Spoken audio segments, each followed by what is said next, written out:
Hello and welcome. Today, we're going to get into something that's, well, a huge headache for anyone who's ever signed on the dotted line. What happens when a promise in a contract just breaks? This isn't just some legal theory. It's about what you can actually do. Look, just imagine this for a second. You're a freelancer, you hire a web designer to finally build your dream site. You've paid the deposit, the deadline blows by, and nothing. Crickets. The designer is totally ghosting you. It is so frustrating, right? But what can you actually do legally? What are your next moves? All right, let's map this out. Here's our game plan. First, we'll cover the basics of what a breach even is. Then, we're going to open up the legal toolkit of remedies you have. We'll talk about getting paid, about forcing someone to actually do something, and finally, we'll get to that critical decision. What's your next move? Okay, first things first. We got to get the language right. When a contract goes south, the law has some pretty specific names for the people involved. It's really as simple as it sounds. If you're the one who was let down, our freelancer who's still waiting for that website, you're the innocent party. The designer who dropped the ball, that's the party in breach.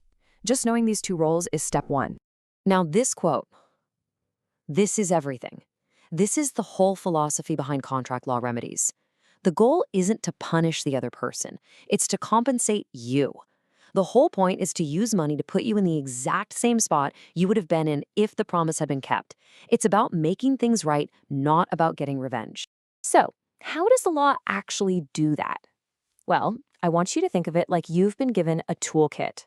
And inside this legal toolkit, there are basically two main trays, each filled with different kinds of tools to fix this mess. So, in your first tray, you've got what are called common law remedies. Simple enough. This is all about the money, cash to cover what you lost. Then you've got the second tray, which holds equitable remedies. These are the special tools you pull out when money alone just isn't going to cut it and you need a court to step in and force some kind of action to make things fair. Let's start with the tool you're going to see used most often, the one from that first tray, damages. At the end of the day, this is about getting paid for the harm that was done. Okay, the standard way to get paid is something called unliquidated damages. I know, that sounds super technical and complicated, but the idea is actually really simple. It just means there wasn't a price tag for the screw-up written into the contract. So you have to go to court, prove what you lost, and then a judge decides how much money you get. But here's the thing. It's not a slam dunk. You have to clear 3 big hurdles to get that money. First, you've got to prove you actually lost something. For our freelancer, that could be the money they lost because they couldn't launch their new product without the website. Second, causation. You have to prove that the designer's failure is the direct cause of that lost money. And third, you have to show the loss wasn't too remote. That basically means it was a predictable outcome. Losing launch money? Yeah, that's foreseeable. Losing a huge speaking gig because you were too stressed about the website? A court might say that's a bit of a stretch. So what if you want to avoid all that courtroom drama and uncertainty? Well, that's where liquidated damages come in. This is a brilliant little clause you can write into the contract right from the start, where you both agree in advance on exactly how much a specific screw-up will cost. It's all about getting certainty. So you see, there's a strategic choice here when you're first writing the contract. Do you want the speed and certainty of a liquidated damages clause, where you don't even have to prove how much you lost?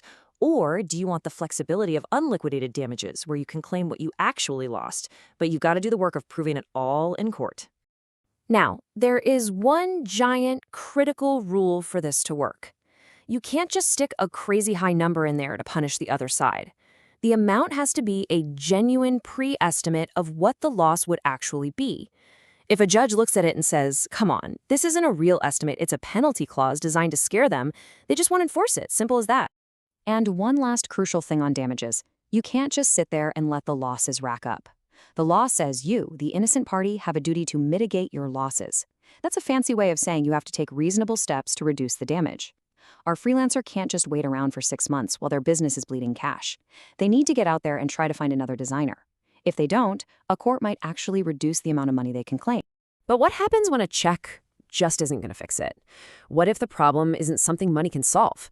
This is where we reach into that second tray in our toolkit, the equitable remedies, the ones that are all about fairness and action. The first special tool we've got is called specific performance, and it is a very big deal.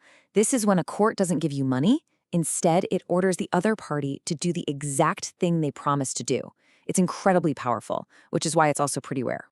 So when does this happen? It's almost always for something that is totally unique, where money just isn't a good substitute. We're talking about a contract to buy a specific piece of land, or a one-of-a-kind piece of art, or maybe buying shares in a private company you can't just get on the stock market.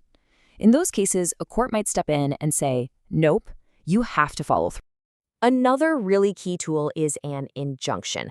You can think of an injunction as a legal stop sign. It's a court order that tells someone they are prohibited from doing something, or sometimes it's a green light that forces them to take a specific action. You see, injunctions pop up all the time when you need to stop damage from happening right now. Like if an employee quits and immediately starts poaching your clients, violating their non-compete clause, or someone is about to leak confidential info that's protected by an NDA. An injunction is like pulling the emergency brake to prevent harm that no amount of money could ever really fix later on. Okay, so you know your toolkit. You know what remedies are on the table. But when a really serious breach happens, you hit a massive fork in the road. You have to make a decision about the future of the contract itself. So which path do you take? You've got two main choices. You can terminate the contract, which means you're calling the whole thing off. Future obligations are done for both of you. Or you can affirm the contract. That means you're keeping it alive and demanding that the other party gets their act together and does what they promised. But listen, you can't just terminate for any little hiccup. The law is super clear on this. You only get the right to terminate if the breach is severe.